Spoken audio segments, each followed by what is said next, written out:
Are you going to close this episode so I don't cause any more I know. trouble? Okay. Thanks for being with us today before Eric says something else he shouldn't say. Welcome to Real Siblings, It Ain't Easy, a real estate podcast with the goal to educate, inform, and save their listeners time as they navigate the market and properties in their neighborhoods. Get ready to join real-life siblings and professional real estate advisors, Donna Reed and Eric Seemann, as they discuss how it may be simple, but it ain't always easy. Every time I think about the places I have known, I realize that times have changed. So I'll do what I can to make this house into a home. Yeah, yeah.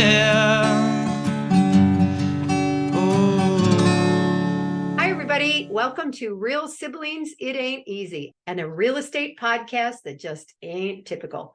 I'm Donna. This is my brother Eric, and we are the Real Siblings.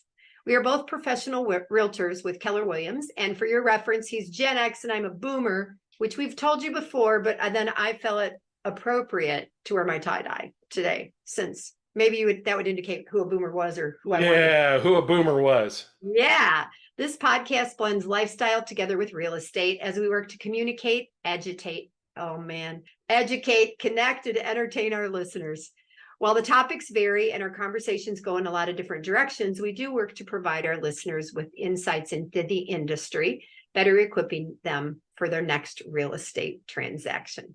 Eric, what's going on? Well, who are those people behind you? If you're on the YouTube videos, you know that we change our backgrounds frequently. And behind me is my little oldest brother. Over my right shoulder, in this picture of 4 kids getting ready for back to school day, which is what we're talking today, is Chaz Randolph, Dan Seemann, the taller one, Chaz's sister, Rita, and then Alexia Johnson with her beautiful little coat and handbag that's standing there.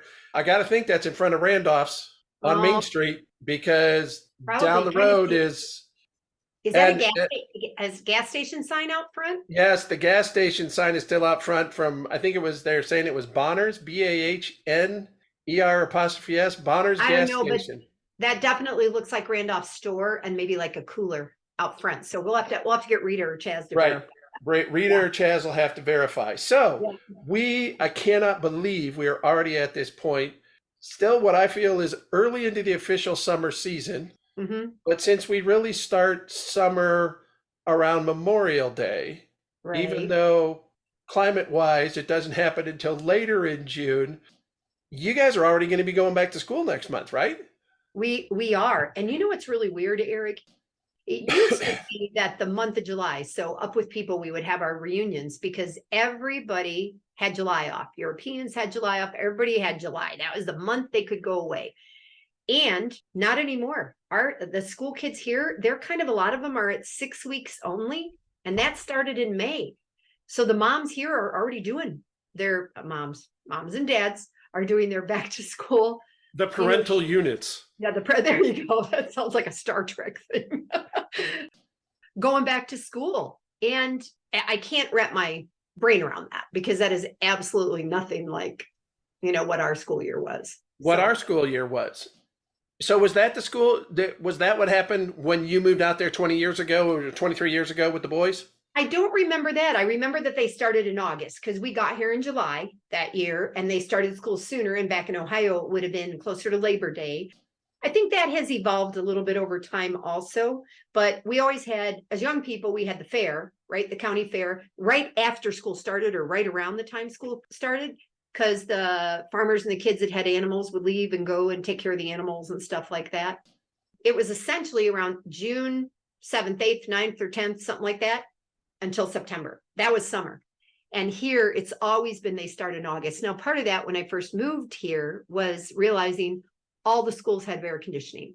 Everybody had air conditioning. So it didn't really matter whether you started in June or July or August, except that it's hotter than blue blazes outside. But just 2 years ago, when Rich and Susan were out there with Annabelle and getting started with schools. Yeah. They had PCS, that's permanent change of station for anybody who didn't have family in the military, from Hawaii, Honolulu, to Luke Air Force, not Luke Air Force Base. Luke? Yeah. Luke. Yeah, Luke Air Force in the Luke Phoenix Air area. Force Base in Phoenix area. Yeah.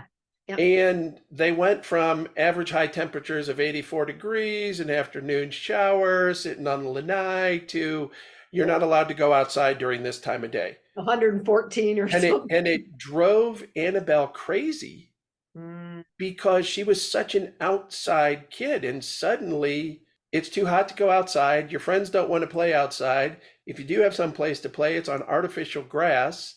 Yeah. And even when they were in school, they couldn't go outside for recess because it was a heat warning day. Yeah. Yeah. Well, and so I was thinking, Eric, because last time we talked a little bit about outside and playgrounds, and behind me is an old picture of the school. I don't know what year it's from, but that's the elementary school where we went in Lindsey, and no longer exists. You know, that school was torn down a couple of years ago. We should have grabbed our bricks before we started recording. That's true. I could have brought a brick in and shown it. We could have brought a brick. Mine's not that far away. But wait, I do have a lunchbox. Kind of matches my shirt. But I was thinking about playground, right? Because that, as if you were looking at this picture and you were in my way, it'd be turning left, going around the school, that's where there was a playground, and things were on concrete back then, right? It didn't matter if there was wood chips or rubber or whatever. Some of it was on grass. I mean, merry-go-round slides, you know, things like that. And then, I don't know, suddenly everything wasn't safe anymore. So that all changed. That's when we became a kinder, gentler, namby-pamby society because everybody's gonna get hurt. Oh, get my brother's opinion right there. I cut myself, lick the blood off and move on. Or rub some dirt in it and move on. Rub some dirt. Yeah, there you go, Eric. Because it's a clotting factor. It's gonna help. So the school behind me in this picture, when I was there, we went 8 grades. And then we ended up going into Fremont. So all the farm kids would go, and the country kids and the smaller schools would come together in Fremont, where there was already 5, 6, 7, I don't know how many elementary schools. So we would go from super small classes, because what you see probably in that picture is the whole school, right? I think I had 25, 26 kids in my class. And then all of a sudden we had 5, 6, 700, right? During the years when I was in school in Fremont. Yours was a little bit different when you were in school. You were there till what, grade 5, 6? No, 6th. We were kindergarten through 6th. So we had the little auxiliary building that was out over by where the playgrounds were at that had been built. Right. And that's where we did kindergarten. And then we got moved into the big school from 1st grade to 6th grade. And then the new plan to make use of some of these old schools, 7th grade was separated for a transitional year as 7th graders alone, getting adjusted to changing classrooms and different instructors and carrying books and going to your lockers. All those things that we really didn't do a whole lot of in elementary school, right? Yeah, no, we used to change, you know, like 3, like I can point to like, oh, that was the principal's office and that was this and that was that, you know, when you think back, and down below is 4th grade and a lot, all of that. But we would change when we got to 6th, 7th, 8th, we would change a little bit in that tiny building. You know, we might change classes. So that was sort of fun. And then went to for us, then it was a junior high in Fremont, and the high school, and the junior high was 7, 8, 9. We only were there for 9th grade, and then 10, 11, 12. All that has changed over the years too, you know. So now do we know Fremont is middle school, right? There is no junior high anymore. I don't know of any school district that calls it junior high. I don't know when that term became or dropped out of vogue. Like obsolete or something. That's but interesting. It's like, we don't have junior high anymore. Right. It's middle school, which is 6, 7, and 8 here in San Antonio, because grade school only goes through grade 5. Right. Middle school is 6, 7, and 8, those years where you're no longer a child. And let's just say it, probably those puberty years. Like tweens. Yeah. Like I said, puberty years. It's when all of a sudden boys are getting deep bass voices, hairy armpits, and long white beards. Yeah, long white beards, all of that. And then high school, which is 9 through 12, which gives you, and here in San Antonio, we have a substantial junior varsity program in all of our high schools because junior varsity is 9 and 10, pretty much guaranteed. Senior level or varsity is only going to be 11 and 12 unless you're a standout athlete. Then you may get pulled up because of skills. Well, and then, okay, so if we continue thinking about where we went to high school, so we went to the only high school in Fremont that was not a private school. So we had St. Joseph High School, and then there were the Catholic school, but there were also several Catholic elementaries that fed into St. Joe, I believe. I don't think St. Joe exists anymore. So many schools have changed. I don't even know. And that would be something to check, but. Wow. Anybody who's listening from the Fremont, Lindsey area, is there still a St. Joe? Is there a St. Joe? And out here we have a lot of private schools. There's a charter school for everybody, everything. And Tucson has the Tucson Unified School District, and there's some schools there that have specific programs like the arts program or things like that, which I'm assuming a lot of the cities what they call a STEM or a magnet school now or something like that, a magnet school. Musicians or something. And then there's several Catholic schools around town. There's a lot of Christian schools around town. There's the schools that are specifically academic. There are a lot of options for kids, for parents, depending on partly, okay, you can go back to Catholic or Christian, if you're choosing that based on a religion. But then the other piece of it is learning that kids learn different ways and that one school environment might just be better for them than another. And I don't know that we discussed much of that when we were younger. No, we didn't. I mean, come on, let's be honest about it. When you were at Ross, there was Vanguard. Yeah. And Vanguard essentially was everybody who wasn't cutting it in class, right? Oh, I don't know if I would say that. Or people who just really wanted the technical side of things, the people that did auto, that did. Yeah, but really, was there anything beyond auto and cosmetology? I think we're showing our limits right now because we didn't go to Vanguard, and you might be offending someone, Eric. I probably am. Wouldn't be the first time. This is why whenever I teach a class, I have my I'm sorry slide, because it's pretty much guaranteed right up front. I'll start with the apology because with the way I talk and the way I teach, being very extemporaneous, pretty much a guarantee I'm going to offend everybody at least once. But then I remind them I'm not intentionally offending them. It is their personal feelings which caused them to be offended.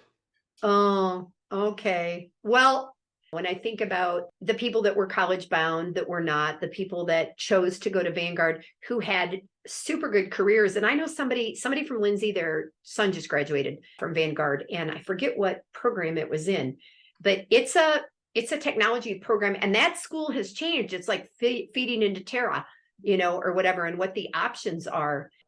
Just like everything else, there's probably no just basic home ec, No, but I think here in San Antonio, the school districts have a skilled trades program. Okay. So beyond what I just used to know, my friends, all of them working on cars over at Vanguard Auto, there's electricians, and you can apply for your apprentice license in high school because your instructors are journeyman electricians, and you start working towards out of your apprentice program while you're in there. Same thing on carpentry, same thing on plumbing. You can get all of these things that are skilled trades now for everybody who's like, you know what? I don't want to go to college. I'm sick of school. So that's another question then we need to find out. I should ask some of my Vanguard friends whether or not kind of an internship or whether they worked for somebody the last 6 months of high school or something like that. Because I got to believe they did. I can't believe it was just in a room in the building across the way that later became part of Terra, I think. Right. Huh. Interesting. Right. And then you have what I consider to be, it looks like a grand school behind you, our elementary school. Yeah. Which was originally the Washington Township School. Yeah. But doesn't even hold a candle to what I refer to now as kind of like the pantheons of public education. We have every single bond issue that comes up, every single time it's that time, there is yet another multi-million dollar, hundreds of millions of dollar bond issues put before the school districts to build yet another high school.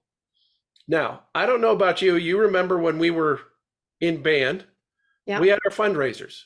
We Yep. sold oranges, we sold grapefruit, we sold fruitcake, right? Yep. Yep. And that's pretty much how we funded what we did. Yeah. New school, not too far from me, because there's actually folks in my neighborhood who go to this North Side School District, John Harlan High School. As part of the high school, they automatically build and deliver 3 semi-trucks for the band, logo emblazoned for the new high school on the side, for all of their marching band instruments and everything else. The instruments are in a separate vehicle. So somebody had to haul our instruments. Right. We had one van that had a roll up that we put a few instruments in because the tubas didn't make it on the bus, but flutes, clarinets, trumpets, most of those were all on the bus with you.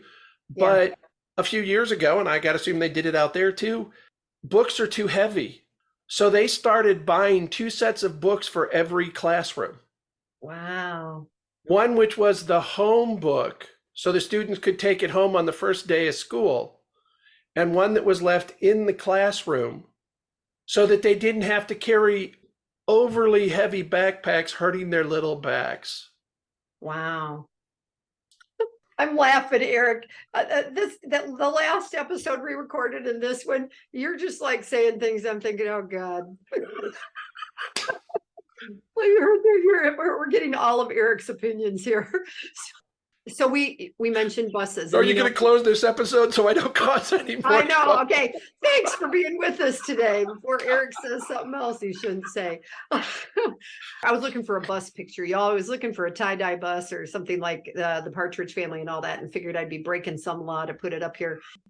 But even the bus thing, we had when I was growing up, we had 2 or 3 bus drivers. Everybody knew them. They were the mothers of the kids in the school. And we had the country kids, and they're somewhere between, like, I would say Otis Elementary and us, and then Woodmore the other direction. The bus drivers knew the route, but everybody knew everybody.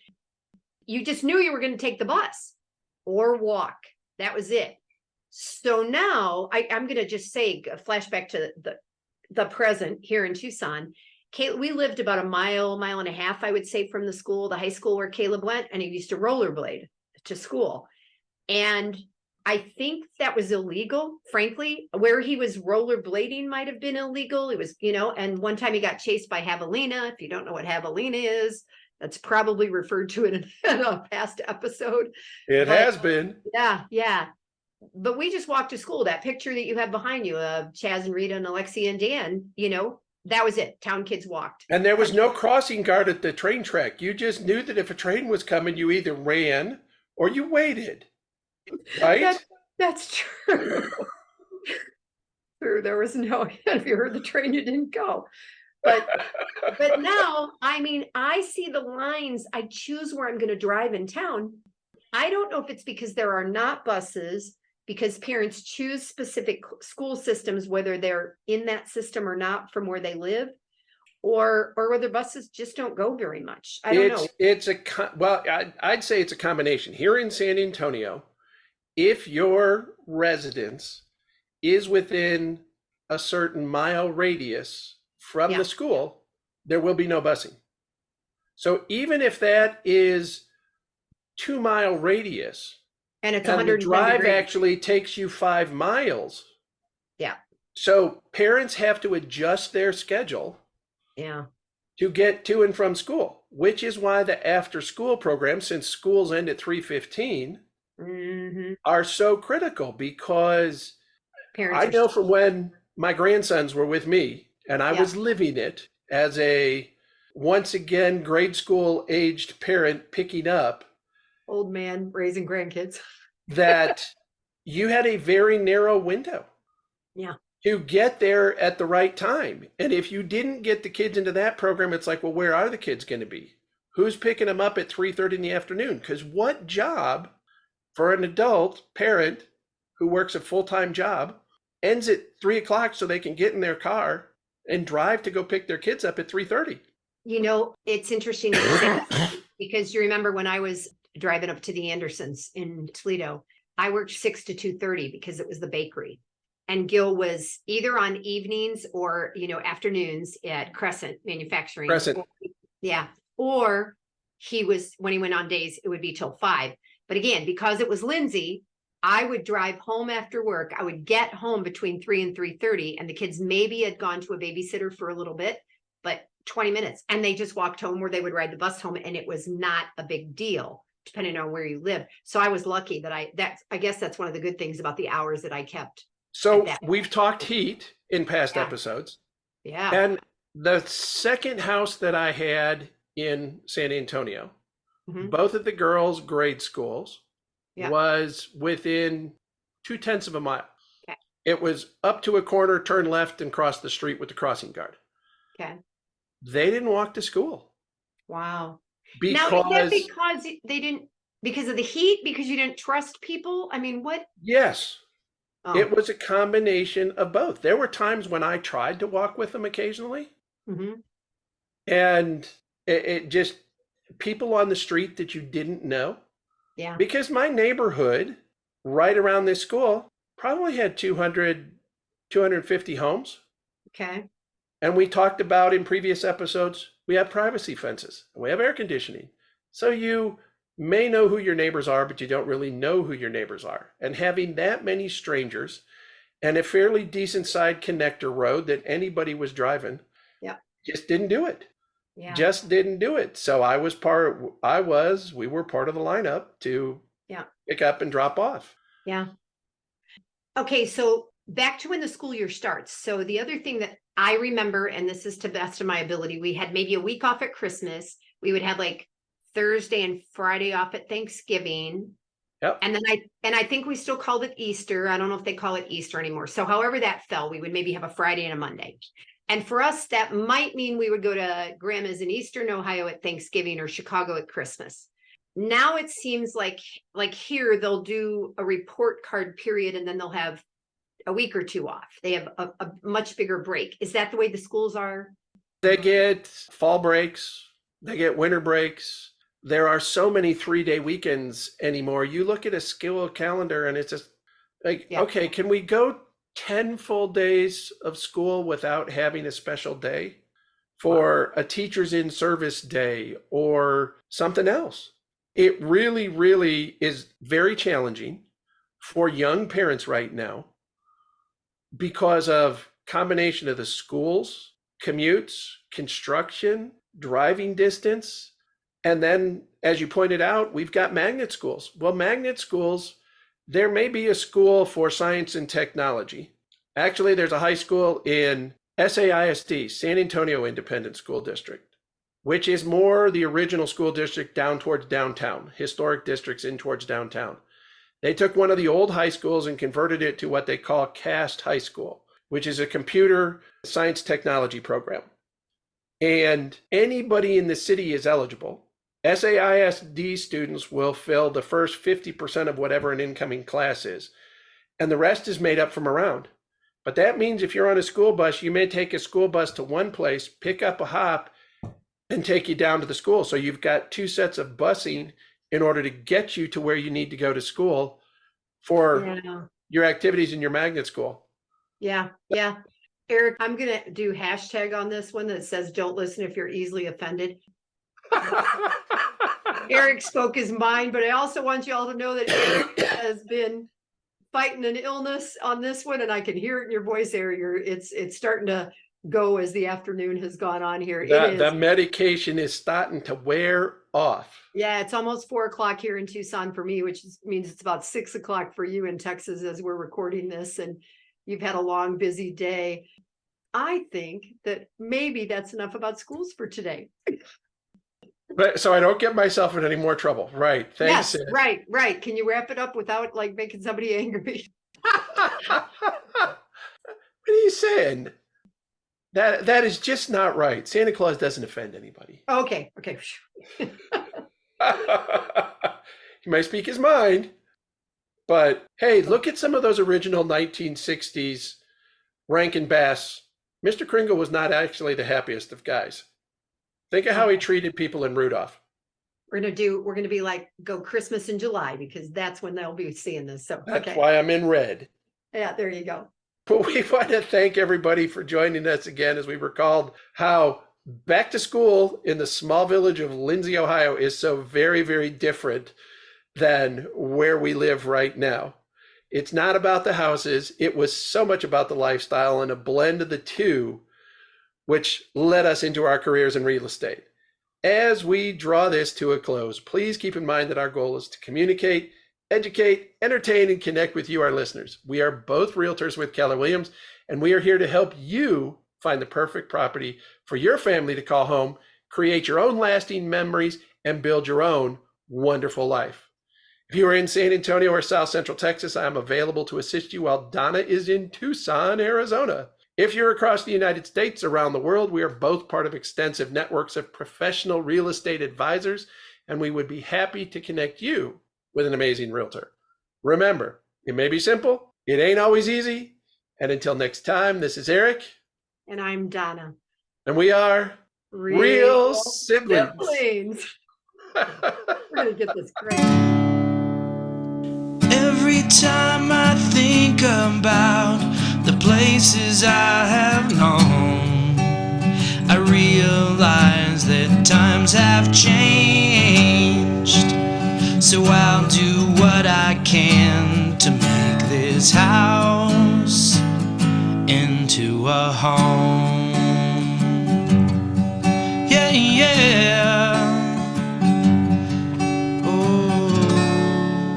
Hi, I'm Annabelle, and I want to thank you for investing your valuable time in listening to Real Sibling. It Ain't Easy. I hope you found this episode informative and enjoyable. There are several ways you can support this podcast with my Grandpa Eric and Aunt Grandma. Please take the time to like, follow, and subscribe. Additionally, leave them a 5-star rating along with a review on your preferred podcast platform. The final thing I would ask is that you recommend this podcast to a friend, a family member, or an associate. Your engagement is critical to their ongoing success, and they look forward to connecting. Check out the show notes Grandpa put together with their contact information, including emails, phone numbers, and website. And remember, the Real Siblings look forward to hearing from you.